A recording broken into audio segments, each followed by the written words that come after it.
What to look for when buying a house for investment. You're going to want to follow these tips. I've been using them for years.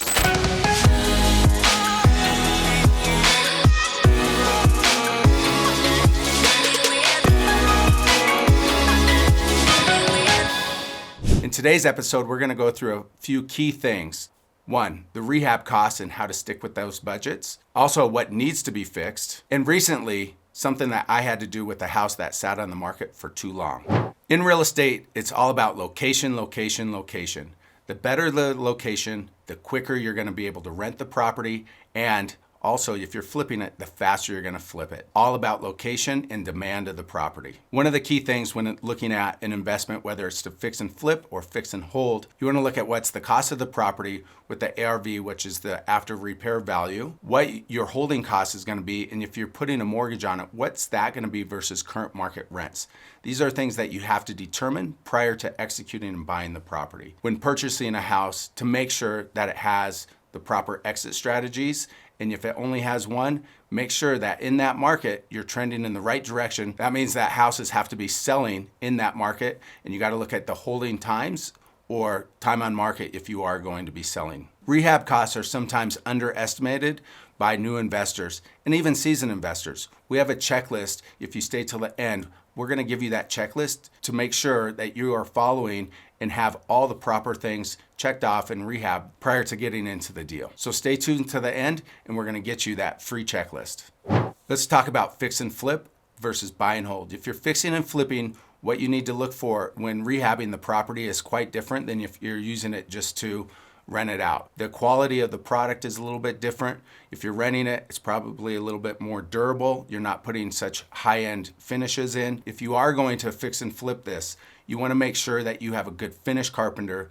All your things are on point. When I say on point, you need to make sure that things are done well because every little thing is going to be picked apart when you go through your inspection. So make sure you walk the house. This is what I do. I walk the house with blue tape, and every little imperfection, I make sure that it is noted. And that could be anything from maybe something's out around, not painted. Even your screws for your switches, if they're not all facing up, that tells me something like we got to pay attention to the details. So these are little things that I do. You may do things a little different, but the blue tape tells that person or those contractors what they need to fix and what you have identified as an issue. So if you're buying to hold, to rent it, it's a different story. Again, you want to look at products that are durable, built to last, and that could take wear and tear. It's all about the touches. I always say, like, you're going to have someone in there touching the property constantly. The more touches, the more things have, wear and tear. Those are things that you're going to have to replace sooner or later. So I look at more durable products such as vinyl flooring, a little bit more solid cabinetry,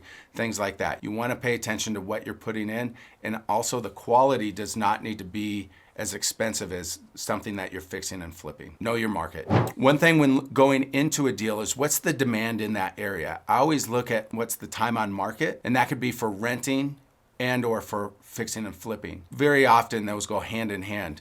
And I always look at the school district in those areas. The better the school district, probably the faster your property is going to sell. Usually those areas with better schools just demand higher premium for rent and or for purchase, price per square foot. So those are the things you want to look at. You can look at rent comps and comparables as far as what price is per square foot and determine if that's a deal that you want to take down. One of the key things that people often underestimate is what needs to be fixed. When looking at a property, one of the key things that I always look for is what is wrong with the property.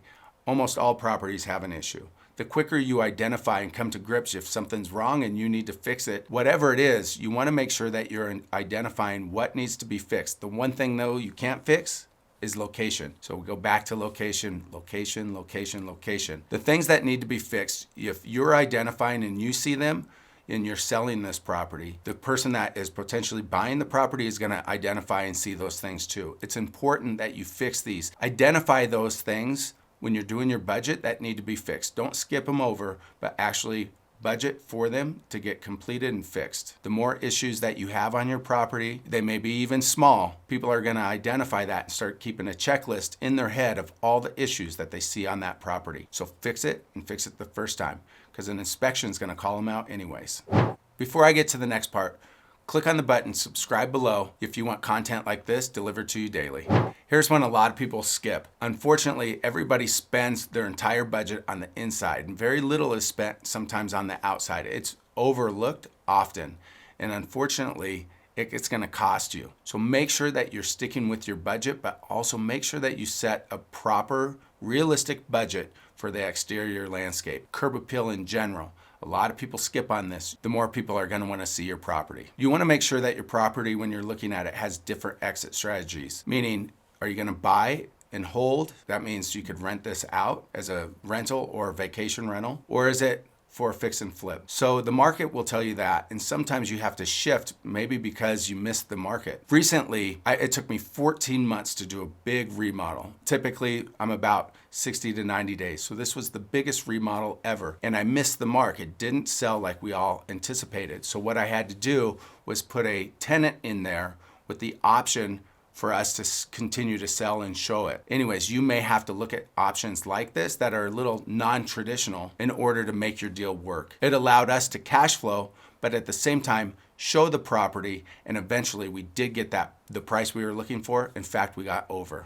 With as competitive as today's market is, it's difficult to find the deals that you're looking for on the MLS. So what we have is a list of 100 ways for you to find off-market deals. Click on the link on the description below, and it's yours for free.